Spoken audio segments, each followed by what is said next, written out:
Welcome to our Climate Wisdom Studio live from COP30 in Belém in Brazil.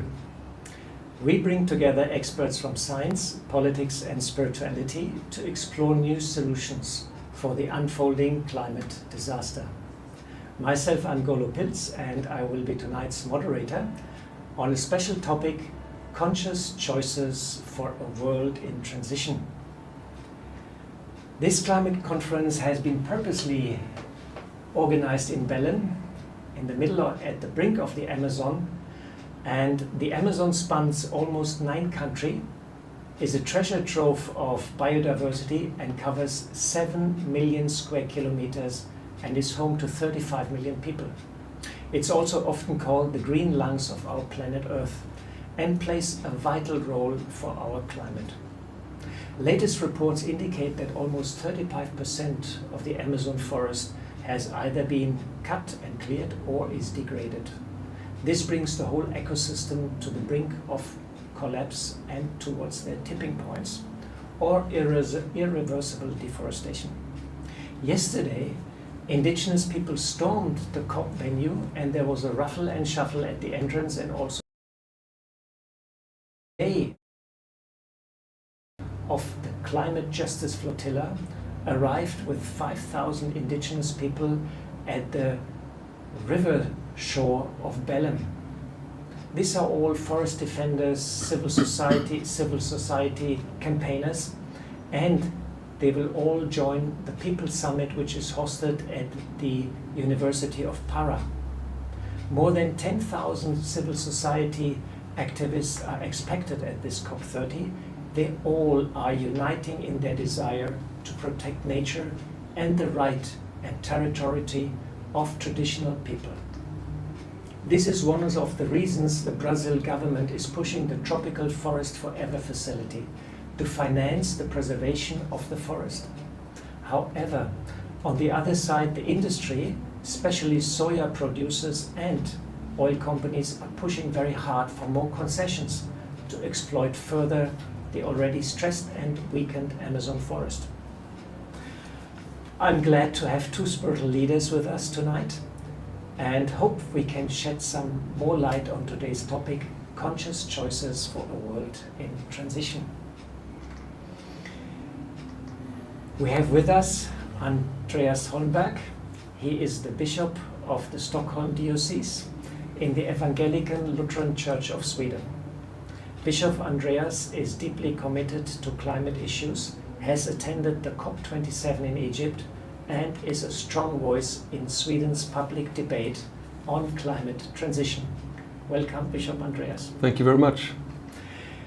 We also have with us Maureen Goodman. Maureen is the program director of the Brahma Kumaris in the UK and their representative at the UN in Vienna. You have been to many UN conferences and have a deep interest in the spiritual and ethical dimensions of climate change. Since long, you have also been involved in the interreligious dialogue. Welcome, Maureen. Thank you. So this brings us right in the middle of our first question, which I address to Bishop Andreas. The Church of Sweden is deeply committed to climate change.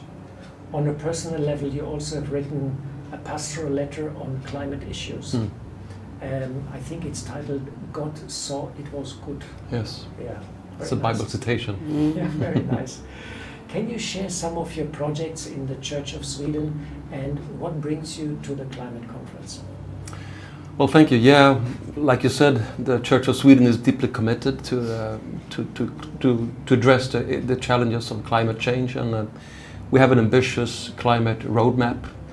And one of the 3 overarching goals is that we want to be carbon neutral by 2030, which is quite a big endeavor because we have more than 20,000 buildings, a lot of transports and so forth. But we're working for it, and in the last 7 years we've cut our use of fossil fuels by 70%. That's 70% in the last 7 years, and we're also using less energy now than a few years ago. And maybe talking about beautiful places like the Amazon, we also have somewhere between 3,000 and 4,000 graveyards within the Church of Sweden that we administer on behalf of the country. And those are usually traditionally very controlled very subdued areas controlled by humans. But now slowly we are turning them into havens of biodiversity with beehives and flowers that are not just once in a 1 year plant.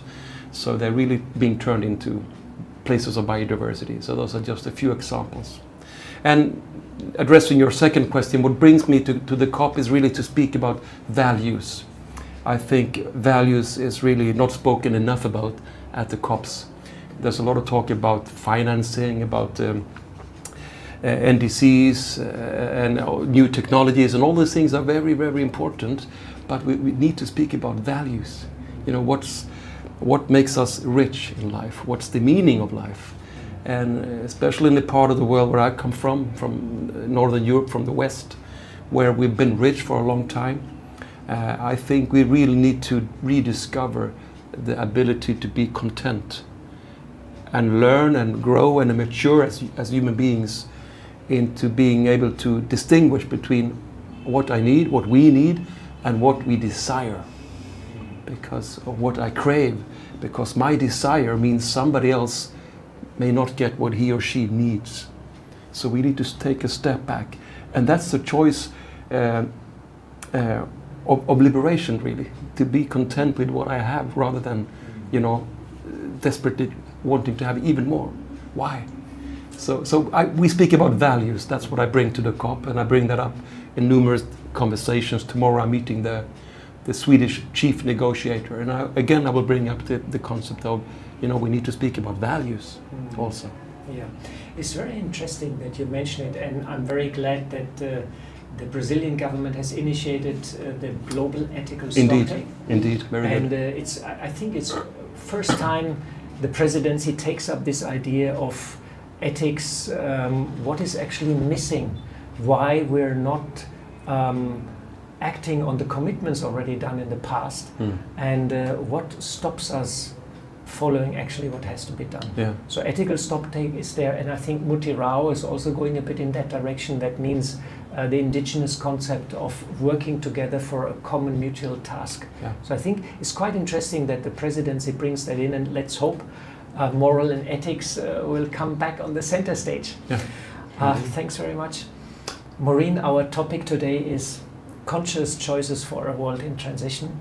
And it seems the world is facing right now some tricky karma, let's call it like that.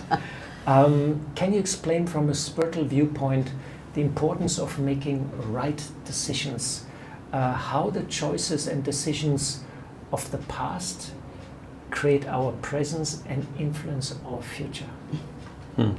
Thank you very much, and I'm happy to be here. And I was just thinking, when you were talking about the sort of wilding in a way of the graveyards, I thought that would be so good for the Church of England, and I'll find a way to suggest it. But yes, this whole aspect of our actions and our decision making is absolutely key. And I think we use the word karma, but you can say the law of action, which is there in all our faiths. As you sow, so shall you reap. And the key to the quality of our actions is actually what is motivating our actions. And if we look at the world at the moment, the foundation for action is not necessarily the most positive. It's not necessarily compassion. It's not necessarily love. But there seems to be more a prevailing atmosphere of fear, of greed, as you were mentioning, of violence. And when decisions are made with that sort of motivation, then it's not possible for there to be a positive outcome from that. So when we take decisions that are fueled by these negative values rather than the positive spiritual values, then there are huge consequences, not just for the individual taking that decision, but if they're in a position of influence, decisions are being made in the COP.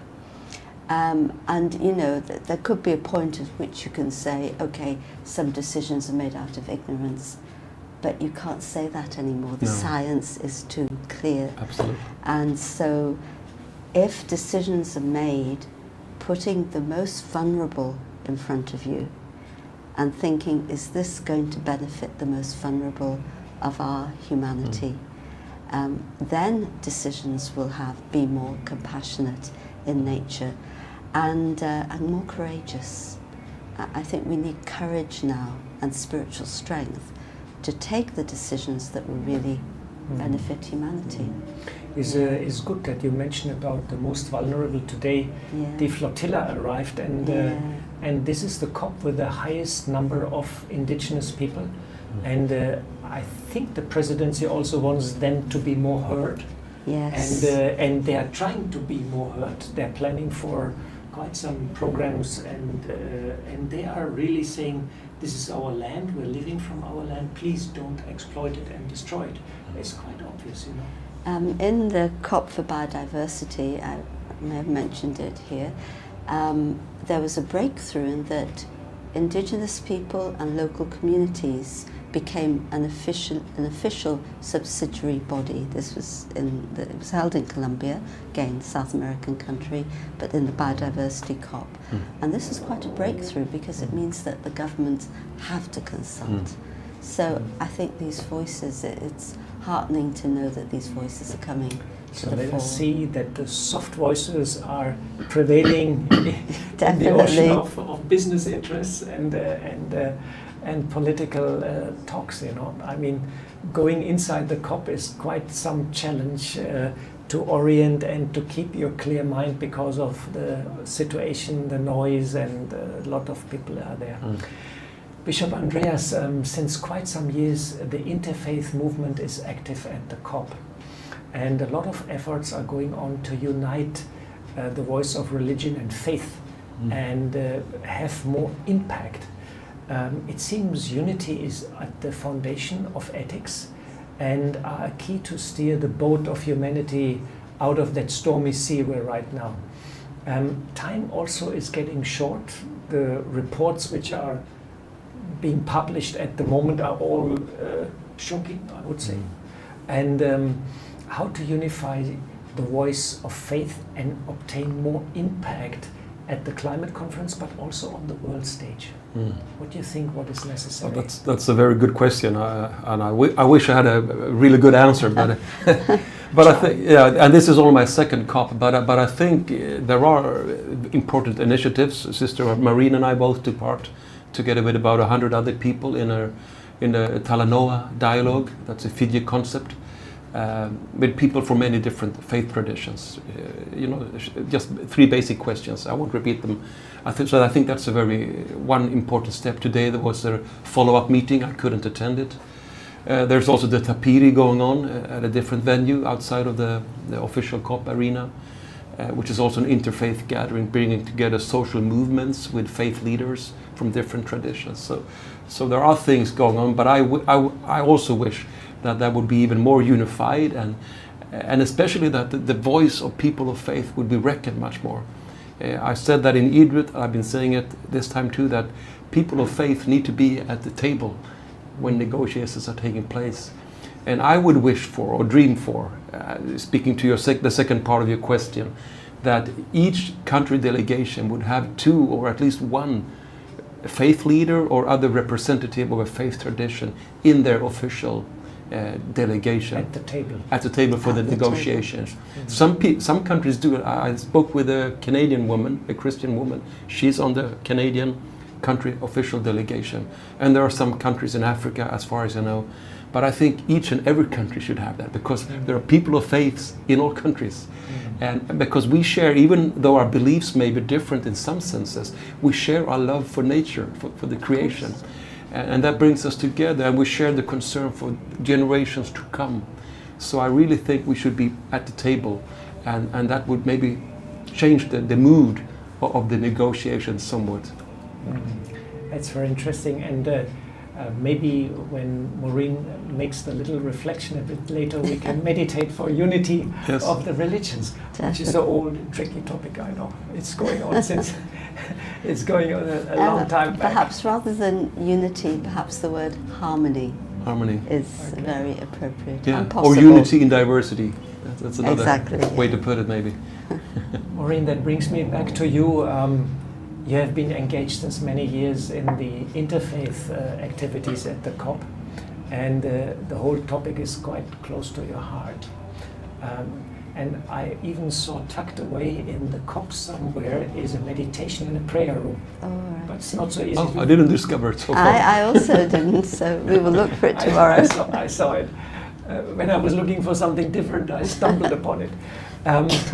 So is the time right to bring back the divine into the realm of COP and climate change? It's a question which is also related what you spoke. Is the time right now? Is humanity desperate enough to bring back God or the divine on the table? If God was at the negotiating table, what a wonderful thing. Actually, the divine doesn't need to negotiate. When you say, is it time? I would say it's very, very long overdue. Mm-hmm. And absolutely, this is partly what the Interfaith Liaison Committee is working towards, which we were together at. I think that we cannot underestimate the power of silence, the power of prayer, the power of meditation.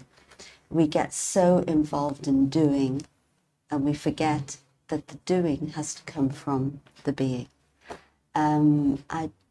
The Archbishop of Cape Town, he was meeting one of our main spiritual leaders a number of years ago, and he talks about this, that he told her of all his problems and what he was working on. And he said she listened very patiently. And then at the end of it, she looked at him and said, yes, but what about your inner peace? And that really had a big impact on him. And I think we forget that we need to have that spiritual empowerment internally, so that whatever we do is out of love, is out of compassion, and is bringing that connection and that divine love into the world. And I think a big part of that is that love, or divine love especially, is a great healing power, and our world really needs healing. People have experienced so much trauma. The animal kingdom, the plant kingdom, everything that we're doing is causing untold trauma to our planet. And so the power of silence and prayer and meditation is able to bring back, is a healing force that can bring back harmony. So it really is crucial. So it's high time to bring back God on the negotiation. Absolutely. I think that it's time for everybody to listen. Yeah. To listen to the conscience and to listen to the divine. All right, that brings me straight to my third question. Bishop Andreas, some politicians, I heard it even in the opening speech, they are talking climate disaster, climate, they have different words for the climate, and they came up recently with climate apocalypse.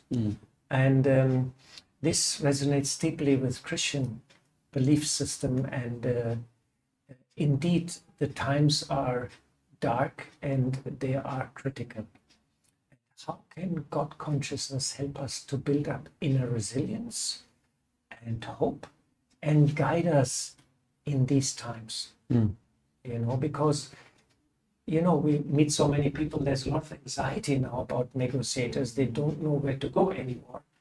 They see all the signs there, and they have no God conscious, they don't believe in God. So how a God conscious can help us to navigate?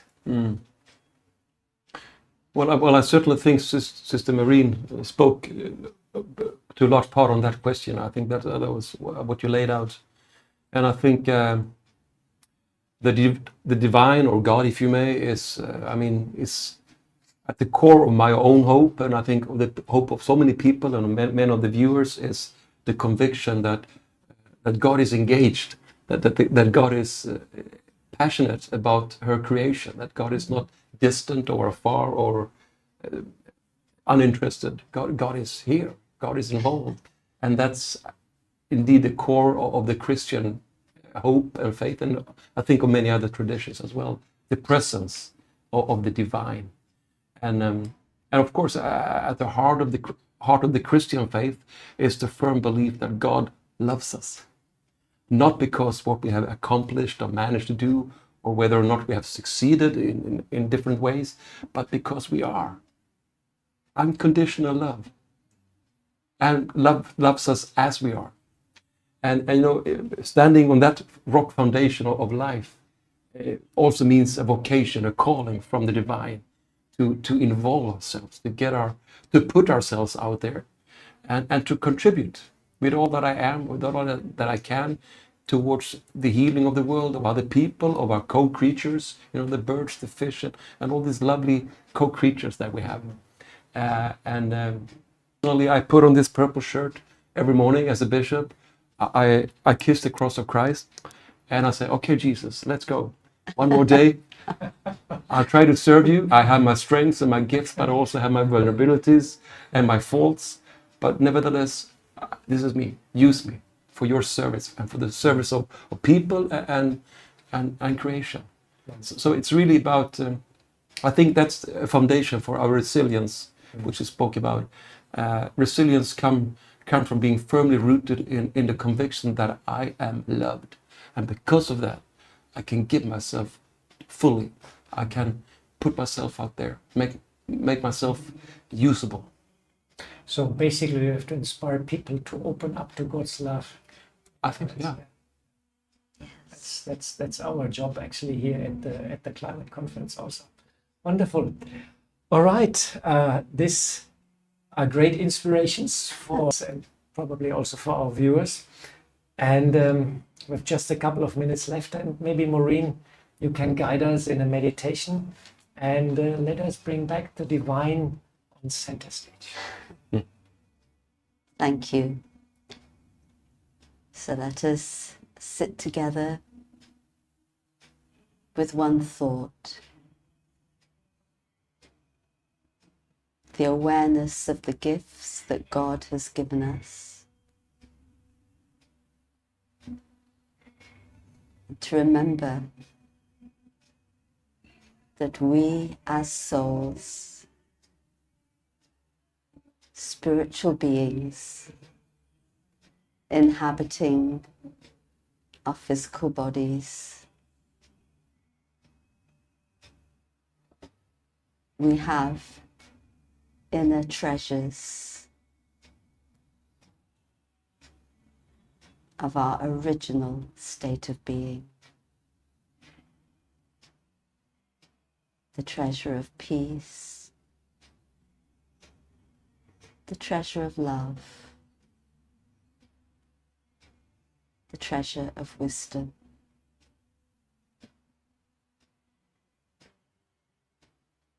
And in this awareness, we connect with the divine. Remain in that thought in silence for a few moments.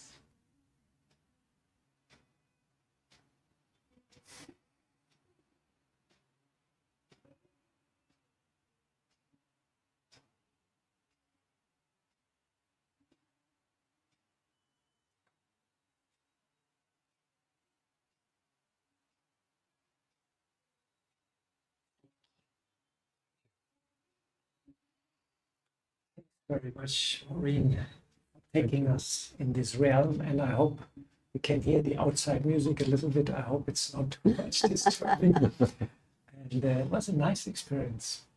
I really felt carried beyond. So this brings us to the end of our little session. Thanks very much to Bishop Andreas for coming, sharing time with us. Thanks for Maureen. Thank you. I think it was a very worthwhile come together and good inspirations came up. And thanks also to our patrons and sponsors and to our technical team, which is actually all over the world, making this tiny studio possible. And please join us tomorrow at the same time for another interesting session of our Climate Wisdom Studio. And for details, please visit our webpage echo.brahmakumaris.org/life. Last not least, thanks to all of you, our audience. And you can also stay tuned in. We play a short video, and in a couple of minutes we start with part 2 of today's session. Goodbye and good night from Bellen. Mål som ska vara uppfyllda till 2030. Vi ska uppnå klimatneutralitet i vår verksamhet. Vi ska bidra till en värderingsförändring som behövs i samhället för att nå klimatmålen. Vi ska bidra till klimaträttvisa. Också öka stödet till de människor som trots att deras länder ofta bidragit minst till orsakerna drabbas mest av klimatförändringarnas effekter. En viktig del. Arbetet med Svenska kyrkans färdplan är igång och många initiativ tas runt om i landet.